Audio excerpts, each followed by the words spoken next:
What's up, everybody? Welcome to Dad's Expensive Hobby. What's up?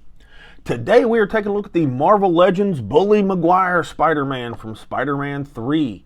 I gotta be honest, I don't collect Spider-Man. This is actually the only one I own, but I was in GameStop and thought he looked kind of cool, I guess, on the peg, so I picked it up. Interesting looking box here, just kind of a normal square with a window on the front. Nice little picture of what looks like it's from the movie on the side. And then a not very flattering picture here on the back, and then another one that's halfway decent right there. The box says some shit right there in different languages if you want to pause the video and read it. But that's about as impressive as the box gets. So let's get him out of the box and take a closer look at him. All right. Just out of the box, he looks kind of cool. Like I said, this is going to be my first Spider-Man I own, so let's start with the basics. Let's find out how tall he is. To the top of his head, he is 6 inches tall, which would make the entire figure 15.5 centimeters. I'm going to assume that's in scale. I don't know yet. Let's take a look at his aesthetic. At a glance, he looks cool, but when you really start kind of looking at him, he's got an odd look to him. I want to assume that, this being Marvel Legends, that a lot of this is reused sculpt. And I hope it is. I hope they didn't go out of their way to make new stuff, because his torso looks a little long, and his thighs are the big things that are sticking out to me, as they look weird. They kind of look kind of saddlebag-ish, the way they puff out through there, and the hips almost look kind of like woman hips. I don't know. His knees look a little scrawny. This doesn't look like Spider-Man muscular. I know that Tobey Maguire wasn't like super duper like muscular or whatever, but this just has a frumpy kind of look to it. I'm hoping that it kind of, as we dig into it, it gets a little bit better. But let's start with his head. First and foremost, this Tobey Maguire face, it looks good. It doesn't 100% look like him. It's not as good as that Hugh Jackman head sculpt from those Deadpool and Wolverine figures. That thing was gorgeous, but this still does look pretty good. I think right here, this angle right there, if you kind of have it right there, that looks the most like Tobey Maguire. That right there, that angle. But right from straight on, it still looks pretty good. So I'm not going to freak out about it. His hair, a little bit of a matte finish on it.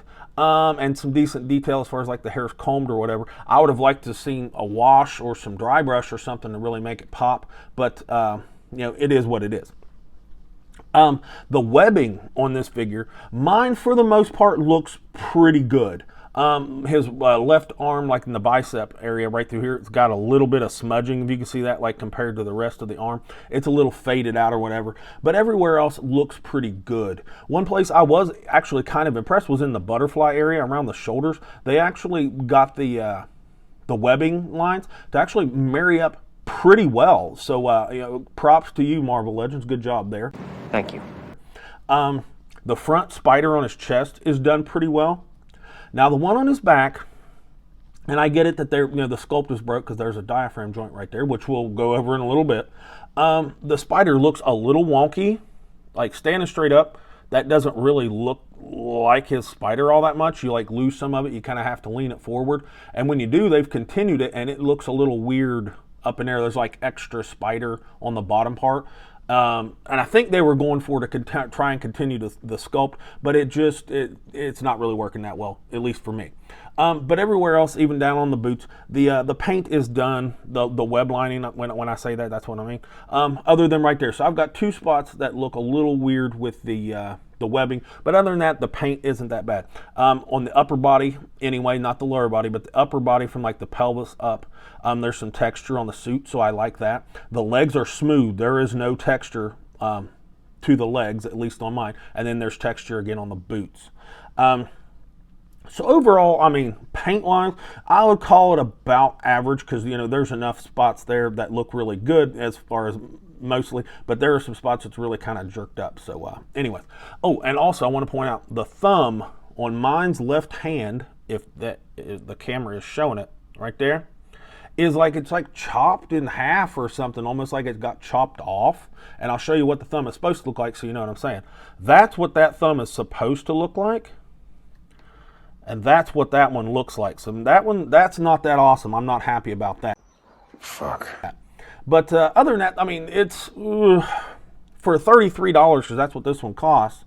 It should, the paint should be better in my opinion. But anyways, but that's, and one other thing. I got some paint transfer or scuffing or something right there on his right hip, if you see that. Surprise. From where, I don't know, but it could be maybe from the hand or the glove or something when he was getting packaged up or something. I don't know. But you know, if you buy this figure, keep that in mind that this paint might transfer a little bit onto something.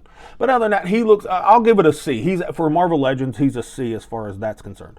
Let's take a look at his accessories really quick. I don't know why I was putting him down. Obviously comes with the Tobey Maguire head sculpt. That actually looks pretty darn good. He also comes, as I knock everything over, the hooded head, and its webbing is done pretty good. Mine doesn't have any like rubbed off spots or faded spots or anything. It all looks pretty solid, and I like the shape of it. I'll swap them real quick so you can see what they look like. This one is like, doesn't really snap on it, just kind of pushes down.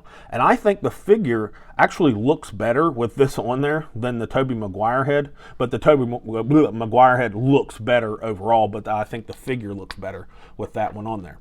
And we'll jump into the hands here in a second. But the part that everybody liked, or at least whenever this figure was announced or whatever, everybody was buzzing about this little Venom accessory thing here. And you just put it goes over his neck, and it kind of goes around his back and kind of hugs around his right shoulder. And it looks pretty good. It's just soft black plastic with a little bit of white sprinkled in through there for like the teeth and the eyes. And they look good enough. No big complaints there. And it's got a little bit of detail in it, as you can see, a little bit of sculpt in it. And it looks cool on the figure. He also comes with 6 hands, 2 fist hands on him in the package. Lay him down for just a second. One wall grabby hand. For some reason, I guess he only needs one. And he comes with an open hand for whatever reason. Why we only got one, I don't know. And the paint on both of them looks okay. Now, he did come with 2 web shooter hands. And the paint, the web lining is done well enough for them. But we got 2 web shooting hands, but no web to pretend to shoot out of them. So I'm not really sure what the thinking was there. Not this time. But anyway, I mean, he's Spider-Man. I get why he had web shooting hands, but I don't know why we didn't get some web to shoot with him. But anyways, let's stand him next to some other Marvel Legends really quick, just to see how he kind of looks next to them. Here he is with Boxer's Deadpool, and he is shorter, and he's supposed to be, and I think that looks all right. Here he is with Cowboy Wolverine, and he's taller, and I guess I can buy that. Here he is with that newest Agent Venom, and that looks pretty good. Why does this guy look like Jaime Lannister from Game of Thrones? Somebody in the comments tell me, is that what he looked like in the comics? I'm not sure. But anyway, they look pretty good. But why does, I don't know, this one's got a lot of more of a muted matte or black on him versus this one. But this one's kind of got more of a satin to matte finish, where this one's a little bit more lustrous. But anyway, they both look good. And lastly, let's stand him next to the Professor X imposter here, whoever this muscular guy is that's supposed to be Professor X right there. And I guess Professor X is supposed to be bigger than Spider-Man. Doesn't really matter. But anyways, let's take a look at his articulation really quick. All right, let's start with his head.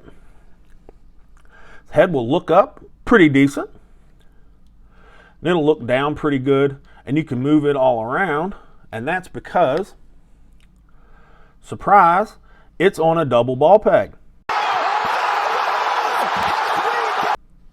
And it's on a good double ball peg. Nice skinny post right there. Big ball. Not as much room down in the neck to move it around, so that limits its range a little bit. But that's not bad. I'm glad. That's 2 Marvel Legends I've reviewed in a row that there's a double ball peg in the head and neck, and I like that. Now, no neck joint. So that kind of sucks, because I thought they would have as many points of articulation for Spider-Man as possible. Shoulders, way past 90, so I like that a lot. I mentioned earlier that he has a butterfly joint right here, but it doesn't function.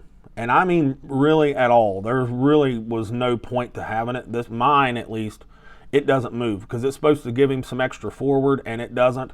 And as you can see right here, it's kind of supposed to give him some more range back, and it doesn't even go back really at all. It just kind of moves. So that's unfortunate. Fuck. Bicep swivel works just fine. double jointed pinless insert molded elbows that actually, lots of range, and they actually don't look horrible, not nearly like how Professor X's did, so I like that. Wrists are on a ball hinge, nothing surprising there, and they function just fine. Now, let's talk about the diaphragm. He's got a diaphragm brake. I feel like it's on a double ball peg in there. It might not be, but you get tons of range. You can move it wherever you want to. But keep in mind, when you move it, you will get a little bit of ledging in the front and definitely some in the back with a little bit of gapping in the back too. But it still moves pretty darn well. Now, the part I'm not a huge fan of, the upside down ab crunch right there. They function, they work. He leans forward a lot, but look at that. It looks like he has been in a horrible car accident. That's not cool. Like right there, I mean, look at that. I don't like that at all. I don't like being negative, but I've got to point out that is not good looking. Oh, and his ass, look at that. That's like some 70-year-old man's ass. This is not a young, vibrant superhero booty, okay? That doesn't look good. All right, enough about the butt. He leans back really well. They didn't continue the paint right through here, and that doesn't look good. He looks like he has suffered a horrific accident. So that, why? Anyways, somebody tell me in the comments if that's something that you all actually like. And no waist twist. Why? Why can't Spider-Man have a waist twist? I don't understand it. Professor X had a waist twist, but Spider-Man doesn't get one. Anyways, legs. All right, brace yourselves. That's as flexible as Spider-Man is. Okay, that's not that awesome. And it's almost like they're drop downs. Do you see that? That's almost like they're on drop downs. I can see that there's a ball peg up in there, but where everything's black, I can't really sit up in there without popping them off. And he's brand new. I don't want breaking. His leg does not kick forward at all. Literally, Venom Pool had better range of motion there. And like I said, he's got a booty on him, so his legs are not kicking back. So leg articulation is just right out the window.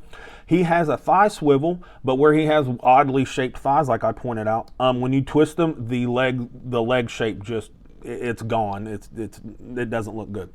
And these little scrawny looking kneecaps that he's got here are a double jointed pinless knee, so they work really well. But look at those proportions. That bottom leg is way too long. It's way above his ass.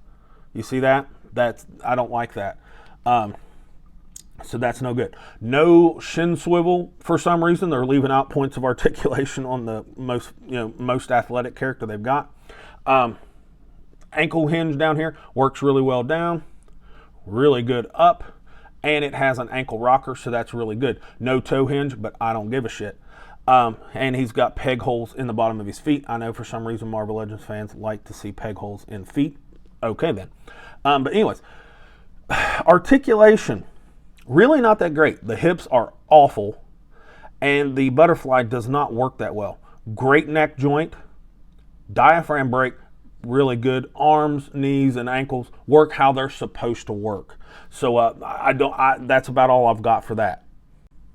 But as far as, my final verdict on this figure, this is kind of, they've been inching their pricing up. This was $32.99, I should say, at GameStop before taxes. Okay, so it came out to, not quite $35, maybe $35, For a Marvel Legends, with this spread of accessories, the accessories didn't make up the, a $7, $8 price difference.